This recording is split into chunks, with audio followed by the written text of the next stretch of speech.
আসসালামু আলাইকুম রহমতুল্লাহ বরাকাতু। ওয়াজিবুল এহতেরাম ওলামা একরাম, সম্মানিত আইম্মা খোতাবা, মসজিদ কর্তৃপক্ষ এবং আমার প্রাণপ্রিয় মুসল্লিবৃন্দ, করোনা ভাইরাসের ভয়াবহতা এবং সংক্রমণ রোধে এদেশের মসজিদগুলো যুগান্তকারী ভূমিকা রাখতে পারে। আর সেজন্য আমি অত্যন্ত বিনয়ের সঙ্গে 7টি পরামর্শ পেশ করছি। এই পরামর্শগুলো আমরা যদি মসজিদে আমল করি, আমার বিশ্বাস করোনা ভাইরাসের ভয়াবহতা থেকে আল্লাহ সুবহানাহু ওয়া তাআলা আমাদেরকে রক্ষা করবেন এবং হেফাজত করবেন। সর্বপ্রথম পরামর্শ হলো, মসজিদে মুসল্লিদেরকে ব্যাপকভাবে বিভিন্নভাবে তওবা ইস্তেগফার এবং আল্লাহর দিকে রুজু হওয়ার জন্য উদ্বুদ্ধ করতে হবে এবং আবেদন করতে হবে।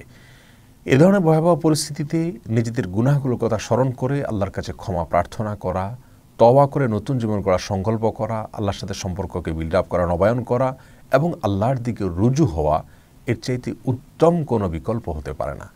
অতএব তওবা ইস্তেগফারের জন্য, আল্লাহর দিকে রুজু হওয়ার জন্য মুসল্লিদেরকে সার্বক্ষণিকভাবে উদ্বুদ্ধ করতে হবে। দ্বিতীয় পরামর্শ হলো, স্বাস্থ্য বিষয়ক যে সমস্ত অথেন্টিক টিপস আছে, এই সমস্ত অথেন্টিক টিপসগুলো মসজিদের পক্ষ থেকে বিভিন্ন সময় বিভিন্নভাবে মুসল্লিদেরকে সতর্ক করতে হবে, সচেতন করতে হবে, তাদেরকে জানাতে হবে, ব্যাপকভাবে প্রচার করতে হবে।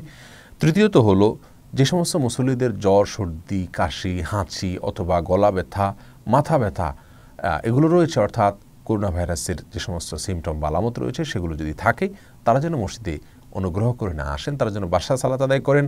এবং তারা বাসায় সালাত আদায় করলে বুখারী মুসলিমের হাদিসে বর্ণনা অনুযায়ী মসজিদে সালাত আদায়কারীদের সমপরিমাণ সওয়াব তারা পাবেন, যেহেতু তারা অসুস্থতার কারণে আসতে পারছেন না। বিধায় তাদেরকে মসজিদে আসতে নিষেধ করতে হবে এবং বাসায় সালাত আদায় করার উদ্বুদ্ধ করতে হবে। 4 নম্বর পরামর্শ হলো, অজুখানায় অনেক মসজিদে এমনিতেই হ্যান্ড ওয়াশ থাকে। এখন বিশেষ পরিস্থিতির কারণে হ্যান্ড ওয়াশ, সাবান ইত্যাদি রাখতে হবে খুব গুরুত্বের সাথে, এবং সবাই যেন সেটা ব্যবহার করেন, বিশেষ করে অজুর আগে, ওয়াশরুম ব্যবহার করার পরে সে বিষয়ে গুরুত্ব আরোপ করতে হবে।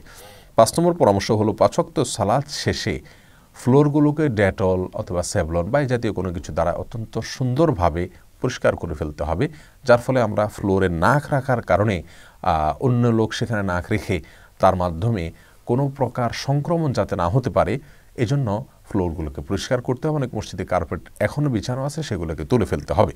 6 নম্বর পরামর্শ হলো, বাসা থেকে জায়নামাজ নিয়ে মসজিদে আসতে পারলে সবচাইতে ভালো হয়, যার যার দায়িত্বে, তাহলে সেক্ষেত্রে তিনি তার সেজদার জায়গায় সেজদা করবেন, অন্যের ক্ষতির কারণ হবেন না। এবং জুমার সালাতে বিষয়টি বিশেষ করে গুরুত্বের সাথে দেখা যেতে পারে। 7 এবং সর্বশেষ পরামর্শ হলো, জুমার সালাতকে যতটুকু সম্ভব সংক্ষেপে করলে ভালো হয়। রাসূল করিম সাল্লাল্লাহু আলাইহি ওয়াসাল্লাম একবার কোন একজন মহিলার বাচ্চার কান্নার আওয়াজ শুনে তিনি সালাতকে সংক্ষিপ্ত করেছিলেন। বিধায় আমরা যদি জুমার সালাতকে 1-1.5 ঘন্টা ব্যাপক না করে আধা ঘন্টা বা আরও যতটা কমিয়ে আনা যায়, তত অল্প সময়ের ভিতরে আমরা শেষ করতে পারি, তাহলে সংক্রমণের আশঙ্কা কিছুটা হলেও কমে যাবে। আল্লাহ তাআলা আমাদেরকে রহম করুন, হেফাজত করুন এবং রক্ষা করুন।